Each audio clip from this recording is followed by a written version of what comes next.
بسم اللہ الرحمن الرحیم۔ السلام علیکم۔ آپ کو آن لائن کلاسز میں خوش آمدید کہتے ہیں۔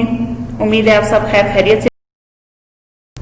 ہمارا جو مضمون ہے وہ ہے تاریخ برائے جماعت ہشتم۔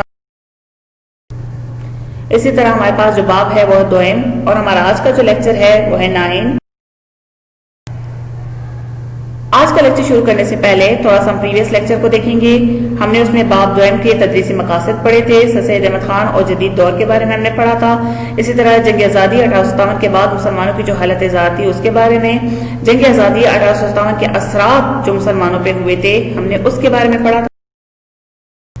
جی بچوں، آج ہم شروع کریں گے وہ ہے سر سید احمد خان کی تعلیمی اور سماجی خدمات، یعنی تعلیمی لحاظ سے انہوں نے کیا خدمات سر انجام دیے تھے وہ پڑھیں گے۔ تو ہمارے پاس صفحہ نمبر 30 ہے، ضروری ہے کہ کتاب کو سامنے رکھیں آپ۔ سر سید احمد خان اور جدید دور۔ سر سید احمد خان 17 اکتوبر 1817 کو دہلی کے ایک خوشحال خاندان میں پیدا ہوئے۔ آپ کے والد جو تھے میر متقی، وہ روشن خیال انسان تھے، ماں سنجیدہ اور مذہبی طبیعت کی مالک تھی، جبکہ آپ کے نانا جو تھے خواجہ فرید الدین، وہ ایسٹ انڈیا کمپنی کے ملازم رہ چکے تھے۔ وہی ایسٹ انڈیا کمپنی جو کہ آپ کو یاد ہو وہ جو تجارت کے غرض سے آئی ہوئی تھی، کہاں پہ برصغیر پاک و ہند میں، اور پھر آہستہ آہستہ یہاں آ کے اس نے اپنے قدم جمانا شروع کر دیے تھے، ٹھیک ہے نا، اور پورے ہندوستان پر قابض ہو گئی۔ تو اس میں جو ہے وہ آپ کے نانا جو تھے خواجہ فرید الدین، وہ اس کے ملازم تھے۔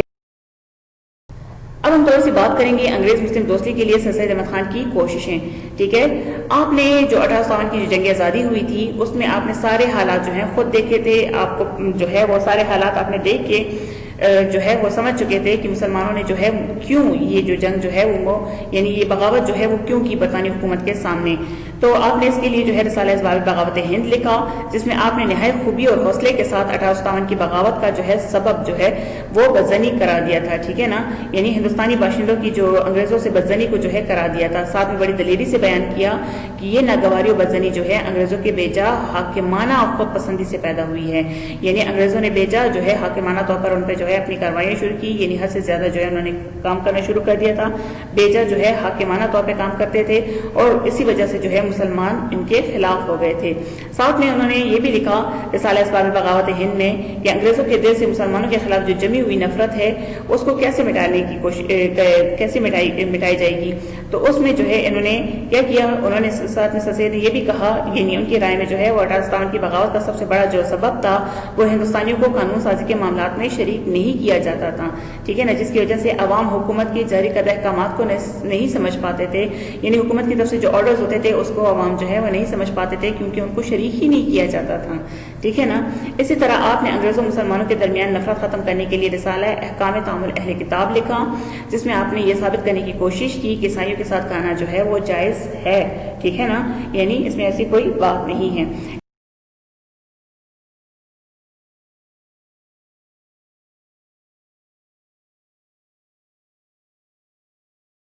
مسلمانوں انگریزوں کو قریب لانے کے لیے آپ نے کیا کیا کہ بائبل کی جو تفسیر ہے لکھ کر دونوں مذاہب کے بنیادی اصولوں کی مطابقت کو جو ہے واضح کیا، اور تعصب اور تنگ کو ختم کرنے کی بھرپور کوشش کی۔ اسی طرح سر سید احمد خان نے ہندوستان کے وفادار مسلمان جو ہے کہ عنوان سے کئی مضامین یعنی ایسیز جو ہیں وہ لکھے تھے، پمفلٹ لکھے تھے، اور اس میں آپ نے مسلمانوں کے مخلصانہ خدمات کا بھی ذکر کیا تھا جو انگریز حکومت کی حمایت میں تھے، یعنی ان کے لیے جو ہے فیور میں جو کیے گئے تھے مسلمانوں نے، وہ اس کا ذکر بھی آپ نے کیا۔ آپ کی بہت بڑی خواہش تھی کہ انگریزوں مسلمانوں کے درمیان جو غلط فہمیاں ہے اس کو ختم کیا جائے۔ اسی طرح آپ نے جو ہے کیونکہ آپ یہ بھی سمجھتے تھے کہ ان دونوں کے درمیان میں اگر غلط فہمیاں ہوں گی تو اس کا فائدہ جو ہے وہ اور جو ہے اٹھائیں گے، ٹھیک ہے۔ اسی طرح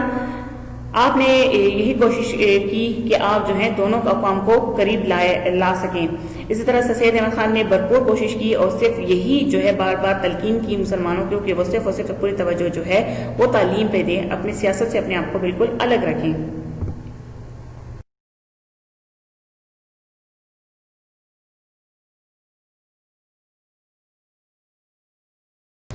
اب آتے ہیں ان کے جو سر سید احمد خان کے اور جدید تعلیم کے بارے میں انہوں نے جو کام کیے تھے اس کے بارے میں ہے کہ مسلمانوں کو انہوں نے تعلیم کی طرف راغب کرنے کے لیے بھرپور کوششیں کی، اور ان کے خیال میں کہ مسلمانوں کی تمام جو بیماریاں ہیں ان کا علاج صرف اور صرف مغربی تعلیم میں ہی ہے، یعنی مغربی تعلیم مسلمانوں کے لیے بے حد ضروری ہے۔ اس غرض سے یعنی تعلیم کو پہنچانے کی غرض سے آپ نے مراد آباد میں جو ہے 1859 میں ایک اسکول قائم کیا تھا جہاں پہلے کوئی اسکول موجود نہیں تھا۔ اسی طرح پھر سائنٹیفک سوسائٹی کا قیام بھی آپ نے جو ہے وہ کیا تھا، جس کا مقصد جدید علوم کی کتابوں کا اردو میں ترجمہ کرنا تھا، یعنی جو جتنے بھی علوم کی کتابیں ہوتی تھی ان کو ٹرانسلیٹ کیا جاتا تھا اردو میں، تاکہ مسلمانوں کو آسانی کے ساتھ سمجھ آ سکے، ٹھیک ہے نا۔ اسی طرح جو ہے اس میں بہت زیادہ جو ہے تاریخ کی کتابوں کا بھی ترجمہ کیا گیا، جن میں قوموں کے عروج و زوال پر بحث کی گئی تھی، ٹھیک ہے نا، یعنی ایسی کتابوں کا بھی جو ہے خاص طور پر ترجمہ کیا گیا تاکہ مسلمان اس کو آسانی کے ساتھ سمجھ سکیں۔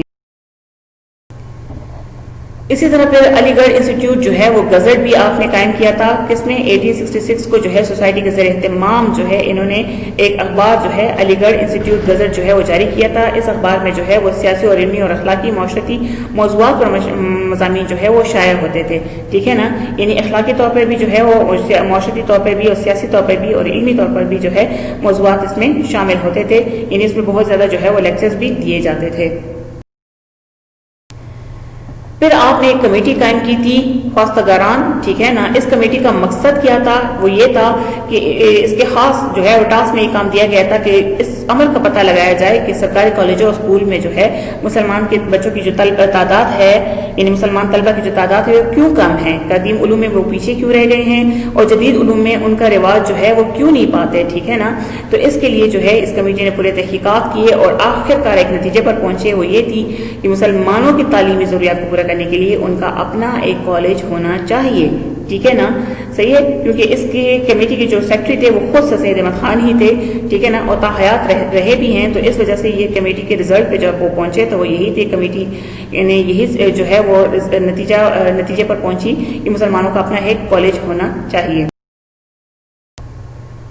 تو اس سلسلے میں آپ نے MAO کالج کا قیام کیا، یعنی Mohammedan Anglo Oriental. Mohammedan Anglo means English میں جو اورینٹل، یعنی جس میں ایسے علوم دیے جاتے تھے جو مشرقی اور مغربی دونوں جو ہے مکس کر کے علوم دیے جاتے تھے۔ پھر اس کو جو ہے 2 سال کے بعد جو ہے محمد اینگلو اورینٹل کو کالج کا درجہ دیا گیا، اور گورنر جنرل لارڈ لیٹن نے جو تھے 1877 کو، یعنی 8 جنوری 1877 کو جو ہے کالج کا سنگ بنیاد رکھا، جس میں شروع میں جو ہے مذہبی تعلیم کا بھی خاص خیال رکھا جاتا تھا، بچوں کی نماز کی پابندی لازمی تھی۔ اسی طرح جو ہے اس میں بحث و مباحث و تقاریر کے لیے بھی جو ہے وہ قائم کیا گیا تھا، اور اس کی جو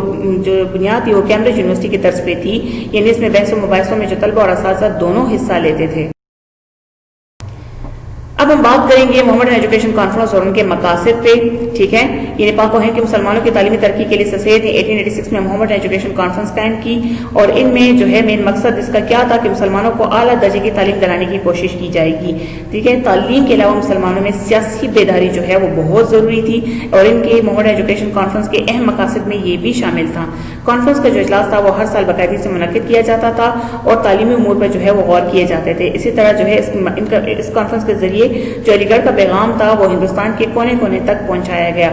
اس میں جو ہے اس کانفرنس میں جو ہے جلسوں میں مولانا شبلی ہے، مولانا حالی اپنی نظموں اور محسن الملک اور مولوی نذیر احمد جو ہے اپنی تقاریر وغیرہ کے ذریعے عام مسلمانوں میں غیرت اور حوصلہ مندی کے جذبات جو ہے وہ ابھارتے تھے، ٹھیک ہے۔ اور اسی کانفرنس کے پلیٹ فارم سے جو ہے مسلمانوں کی پہلی سیاسی جماعت جو آل انڈیا مسلم لیگ تھی، اس کا قیام بھی اس کانفرنس کے اجلاس میں عمل میں آ گیا تھا۔